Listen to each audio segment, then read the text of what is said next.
Meta के जो मालिक हैं जुकरबर्ग, उन्होंने एक स्टेटमेंट दिया है और उन्होंने दिखाया है कि कोविड-19 के बाद दुनिया में सरकार के खिलाफ जो है एक माहौल बना है। भारत एक वाइब्रेंट डेमोक्रेसी है, 140 करोड़ लोगों का देश है। आज़ादी के बाद दूसरी ऐसी सरकार है जिसको कि जनता ने तीसरी बार चुनकर भेजा है। तो ये जो बयान है जुकरबर्ग का, ये अपने आप में अलार्मिंग है। महिलाओं के बारे में उनका दुराग्रह है, महिलाओं के बारे में उल्टी पुल्टी बातें होती है, बच्चों के बारे में उल्टी पुल्टी बातें होती है। ऑस्ट्रेलिया ने देखा आपने कि 18 साल से कम बच्चों को जो है सोशल मीडिया प्लेटफॉर्म पर जाना मना कर दिया है। इस तरह का बयान ये दिखाता है कि वो भारत के लोकतंत्र पे वो इंटरफेयर कर रहा है और पूरी दुनिया को वो गलत जानकारी देके गुमराह कर रहे हैं कि हम जो है भारतीय जनता पार्टी या एनडीए लूज किए।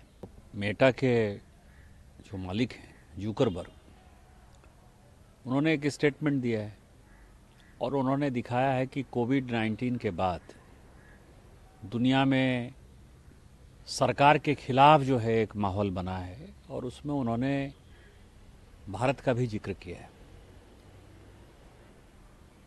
अब भारत एक वाइब्रेंट डेमोक्रेसी है, 140 करोड़ लोगों का देश है।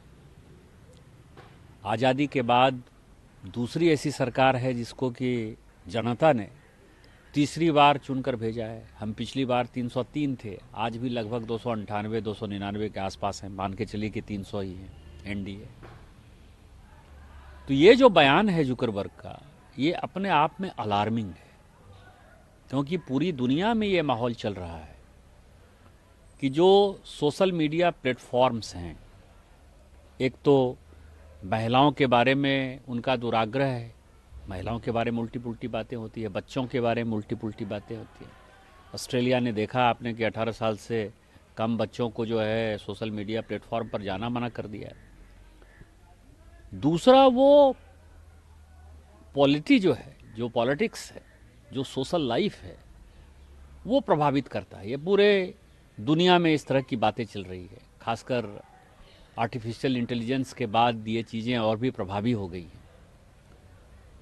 उसमें इस तरह का बयान ये दिखाता है कि वो भारत के लोकतंत्र पे वो इंटरफेयर कर रहा है और पूरी दुनिया को वो गलत जानकारी देके गुमराह कर रहे हैं कि हम जो है भारतीय जनता पार्टी या एनडीए लूज किए। तो इस कारण से 140 करोड़ लोगों का रिप्रेजेंट करती है भारतीय संसद। 140 करोड़ लोगों ने माननीय मोदी जी को तीसरी बार इस देश का प्रधानमंत्री बनाया है, या कोई भी प्रधानमंत्री होता तो उसका जो रिजल्ट का जो परिप्रेक्ष्य है वो सही दृष्टि से उसने नहीं बताया। इस कारण से हमने तय किया है कि हम मेटा के लोगों को बुलाएंगे, उनको माफ़ी मांगनी पड़ेगी, और नहीं तो उनके ऊपर जो भी कानून सम्मत कार्रवाई होगी वो हमारी कमेटी रिकमेंड करेगी। सर, कब तक का टाइम दिया गया है इसमें उनको जवाब देने के लिए? हमारी कमेटी कल से अंडमान निकोबार के दौरे पर है। हमारी कमेटी 20 तारीख को अपने दौरे को ख़त्म करेगी और मुझे लगता है कि वहीं हम कमेटी के सदस्यों से बात करेंगे, तो 20 से 24 के बीच में किसी एक दिन उनको हम बुलाएंगे। सर, एक इसमें प्रश्न उठता है, जो कमेटी के क्या वो जो मेटा के जो अधिकारी हैं उन पर कार्रवाई करने के लिए उनके पास अधिकार है? कमेटी के पास कमेटी के अधिकार भारतीय संसद के अधिकार है, और भारतीय संसद जो है एक सॉवरेन पावर है। तो संसद के अधिकार को जो है कोई दूसरा देश चुनौती नहीं दे सकता। यदि भारतीय संसद चाहे तो वो कोई भी डिसीजन ले सकता है। आप समझिए, ऑस्ट्रेलिया में ये लड़ाई हुई कि आप पब्लिशर हैं कि इंटरमीडियरी हैं, आपको पैसा देना पड़ेगा, और ऑस्ट्रेलिया की संसद ने यह तय कर दिया कि आप पब्लिशर हैं, आपको पैसा देना पड़ेगा। अमेरिकी संसद ने जो है यदि इनके ऊपर टैक्स लगाया तो इनको टैक्स देना पड़ा, नहीं चाहते हुए भी इनको टैक्स देना पड़ा। तो इसीलिए सभी, जिस तरह से अमेरिका स्वायत्त है, सॉवरन है, सार्वभौम है, ऑस्ट्रेलिया सार्वभौम है, यूके सार्वभौम है, उसी तरह से हमारी डेमोक्रेसी सार्वभौम है। और ये कमेटी जो है, कमेटी कुछ नहीं है, कमेटी भारतीय संसद ने अपने अधिकार को जो है उस डिपार्टमेंट के अधिकार को आपके ऊपर सौंपा है।